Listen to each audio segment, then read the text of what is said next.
But today I've got Bill Dernberger. Now Bill has got along with us today a 1954 Chevrolet Wagon. And it's kind of an unusual wagon. And Bill, you want to tell us a little bit about this wagon, where you acquired it, what's special about this?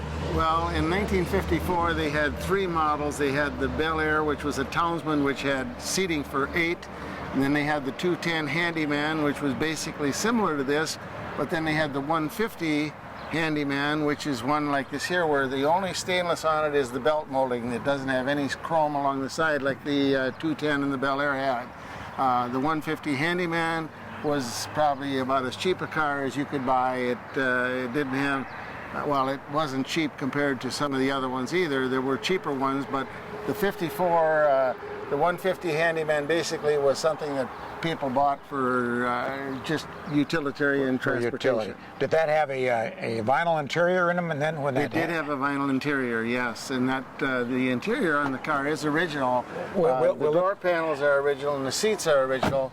The car, when I got the car, that's about, I think I've had it over 25 years, but when I bought the car, it was all originally dark green, the entire car. Sure. They call that color Bermuda green, and this one was unusual. When I looked at the car, it was kind of strange to see a dark green car with a maroon and beige interior.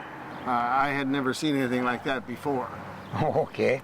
It's stamped special on the paint code on the firewall, and I've never been able to confirm how they did that. I mean, I know that they must have stamped it special because it was unusual to have a green car with a maroon and beige interior. And anyhow, I did acquire the car at that time. We drove it a little bit. It got parked. I had a few problems with it, and then a couple of years ago decided it's about time I tried to do something with the car. And where did you find this car? It was in Gaylord, Minnesota. In Gaylord. It had about 97,000 miles on it when I bought it. Ran fine and everything like that. The first time that I actually used it was a week or two after I bought it. We went on a trip, and on the way back home, ran out of gas, and that was kind of a funny experience. We had a young lad with us, and he said that was he had never had that happen to him. He thought that was pretty exciting.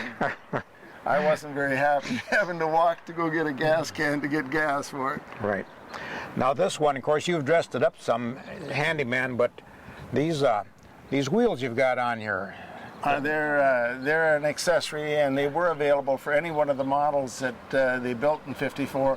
I also put the Fender Skirts on. Normally they came without Fender Skirts. They came with just the little, what a lot of people refer to as dog dish hubcaps. Dog dish hubcaps, yes. They weren't dressed up very much. And when I was going to work on the car, there were some things that needed to be taken care of. I had some metal work done and so forth, because there were a few spots where there was a little bit of rust that came through.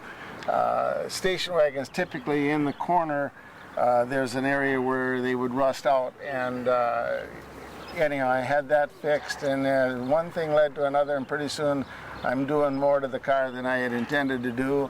And I had visions of making the car a red car or something else, and somebody had said, you know, an attractive color combination would be Bermuda green over Fiesta cream.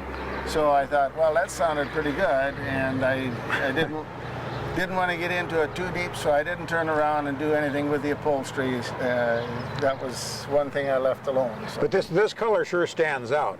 It is a color that was available on the models in '54, Bermuda green over Fiesta cream, and I wanted to keep the green as it was there. It's, okay, well, that's worked out fine, Bill. I want to thank you for showing your car today. Thank you very much.